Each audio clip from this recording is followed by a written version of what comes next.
After Charlie had failed horribly at taking over Mr. Jolly's chocolate factory and capturing Daisy, Boko, Ryan, Donald, and Douglas, he had been sent to pull trucks to the ironworks where he shunted them into the smelting shed and helped Diesel 10. It was hella uneventful, aside from sometimes getting at odds with Diesel 10, but he was thinking of ways to escape. When he got to the ironworks for the first time, the security there put what was the equivalent of a shot collar on his back buffer beam. One day, Bowler had snuck in from the mainland and bought a train of scrap metal to the ironworks. "Excuse me, Class 40, said Charlie in an unusually polite tone. "I know you don't like steam engines, so you might not like me. But I have a plan. I'm planning to take over Mr. Jolly's chocolate factory again, and I'm going to have some engines that you have a chip on your dick with, if in there as my slaves, and my driver will bitch slap their drivers if they try getting out. Do you have any suggestions for engines to recruit?" Bowler sighed. "Hey, I'm sound replacing steam engines as much as possible. I'll only cooperate with you Sidrian-ass clowns on occasion, and this isn't one of them. But I'd suggest recruiting Bill and Ben to help you." And he rolled away, knowing that although there are places outside of Sodor for steam engines and diesel engines alike, electric engines are the future of transit. Hey, "Alright, youngin'," grunted Diesel 10. "You have a device ice keeping you inside here, and I'll take it the f*** off.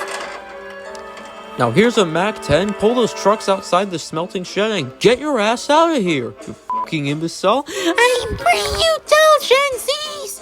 Charlie yelled as he sped out of the smelter's yard. Meanwhile, up at the Sodor slate quarry, Bill and Ben were about to transport another train of crack. As you know, they run a drug business there, only for the quarry manager to give them bad news. "As of today," he said, "we can no longer allow you to store and distribute cocaine here. We have a new law prohibiting drugs at the quarry." "You're such a bruise," snapped Ben. "You need to have some fun with drugs." "We might not have a place to store drugs," puffed Bill, "but we know how to let shitty businesses like yours go under." Just then, Charlie puffed into the quarry. "Hello, my friends," he said in his worst Penguin Z0 impression. "It has come to my attention that your fine drug business, as I buy from frequently, is stuck without a storage and distribution unit, in which case I would like to make an offer." "What is it?" asked Ben. "I will pay you $4 billion to join forces with me at Mr. Jolly's chocolate factory. We will sell drugs there, and you will have a safe space to store your supplies." Bill and Ben loved this idea so much they accepted Charlie's offer, unaware of what they were in for. The engine set off back down the hill to Charlie's factory. When they got there, Bill and Ben were taken aback by what they saw. "I now own this factory," explained Charlie. "This is where you can store your drugs and sell them. I've been trying to get some engines to come work here, but they see this as a bad thing." "I don't understand why," said Bill.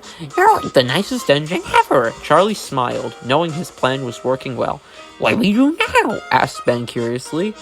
"Now," grinned Charlie, "we start selling, but don't tell anyone that I'm here or that you work with me." Before long, their first customer arrived. It was Dennis. "Hello," he chuffed to the twins. "I'd like to order some beer for the party tonight at Callan.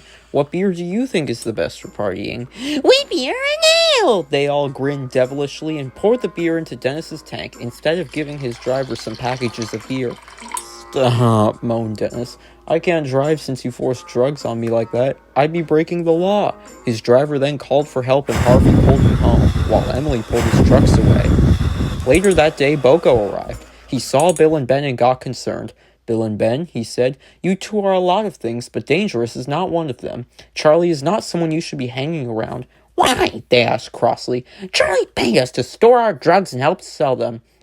"Charlie tried enslaving me and other engines here a while ago. He'll do the same to you soon. I know you engines are smarter than this." Bill and Ben were horrified. "We leave this factory to you, Charlie," they snapped. "We do not want to work with engines who imprison our mentors like Bogo." And they attempted to leave, but Charlie's minions shot them off the rails and dragged them into the factory. Meanwhile, at Callan, Melissa was aware of the situation, and knowing Callan's goods yard had a contract with Mr. Jolly's chocolate factory, was attempting to convince the station master to cut ties with them. "Come on, Daryl. You are associating with criminals while Charlie is taking over the factory. You need to cut ties with them until Charlie is contained." "Ma'am, we need money here." "But this isn't about money. This is also about your image." On that note, I'll think about this a little bit more. Why don't you watch the news up there while I check the train schedules?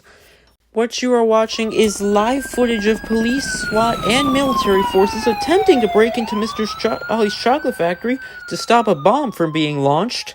Holy shit, we gotta go. We gotta save Mike. "He's my son. Let's work with each other here. There, let's get a ride." I know how we can get there faster, and it might seem a little insane. Sorry? You'll thank us later! I've never used a motorcycle! You'll never want to again after we're done here.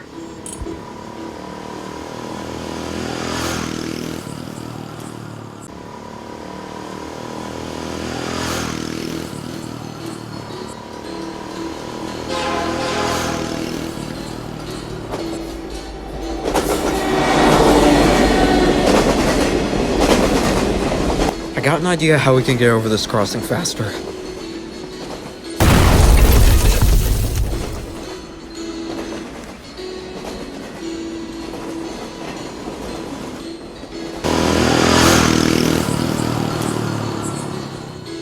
Me and Melissa kept going. When we reached Kronk, we saw a ramp at the bottom of the hill. When we're in midair, jump off. Stop his driver from launching it.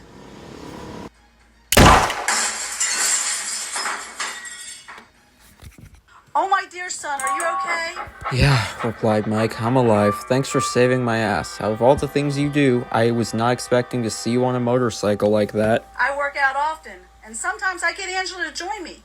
I'm not some hard ass. I'm a mom." "I know," said Mike. "I love you, Mom. You've got sass." "I love you too. Come here. And you come here too, you little badass. I don't know what you young people are like these days, but I do know, out of all the people we need in our lives, you are one of them." "Ah, girl, that's just who I am." As for Charlie, the police took him to a maximum security prison in Vickerstown, where he would be for a very long time.